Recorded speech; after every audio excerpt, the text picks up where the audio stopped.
কোটি টাকা ব্যয়ে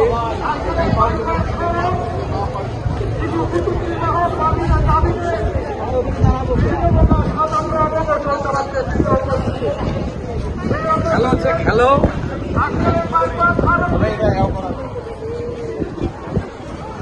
সময়ের উপস্থিতি এবং বিদেশের তাল মিলিয়ে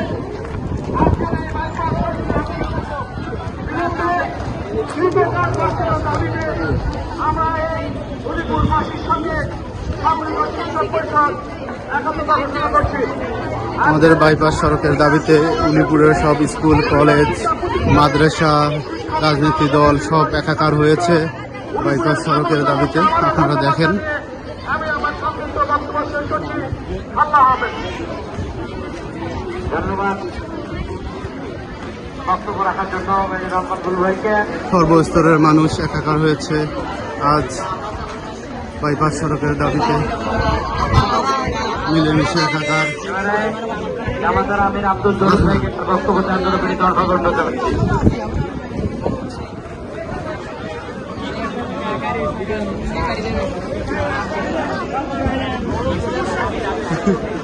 তোলো তোলো তোলো।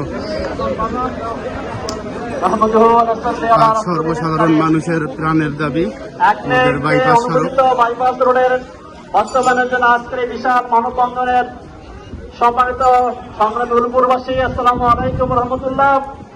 অন্যান্য ধর্মাবলম্বী ভাইদের আন্তরিক শুভেচ্ছা, সাংবাদিক বন্ধু যারা আছেন, প্রশাসন ভাইদেরকে আন্তরিক শুভেচ্ছা জানিয়ে আমার সংক্ষিপ্ত বক্তব্য শুরু করছি। আমি আমাদের উলিপুরের নির্বাচিত এমপি সালিমের পক্ষ থেকে আমাদেরকে মোবারকবাদ জানাচ্ছি। আজকের যে আমাদের এই বাইপাস রোড অনুমোদন হয়েছে, এই অনুমোদন বাস্তবায়নের জন্য যে কোনো ষড়যন্ত্রের মোকাবেলায় আমার রাষ্ট্রীয় সংসদে ভূমিকা রাখবো বলিষ্ঠ ইনশাআল্লাহ। আপনারা কি থাকবেন?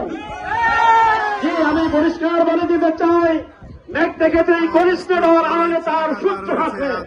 কণ্ঠে দাবি উলিপুরের প্রাণের দাবি, জনগণের প্রাণের দাবি বাইপাস সড়ক বাস্তবায়ন হবে ইনশাআল্লাহ। যতই কুচক্রী হন, যতই ষড়যন্ত্র করুক, উলিপুরের জনগণ তাদের ন্যায্য দাবি ছিনিয়ে আনবে ইনশাআল্লাহ। আমরা পরিষ্কার বলে দিতে চাই, উলিপুরের 5 লক্ষাধিক মানুষের প্রাণের দাবি একটি নিরাপদ সড়ক, একটি নিরাপদ বাইপাস। আমাদের এই বাইপাসের সঙ্গে জড়িয়ে আছে আসিফপুর রহমানি সহ গাইবান্ধার মানুষের প্রাণের দাবি।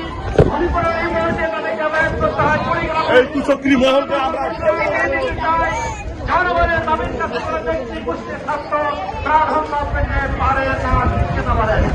আমি অনুরোধ করতে চাই, আপনারা ভাবতে হারাবেন না। আমাদের ভালো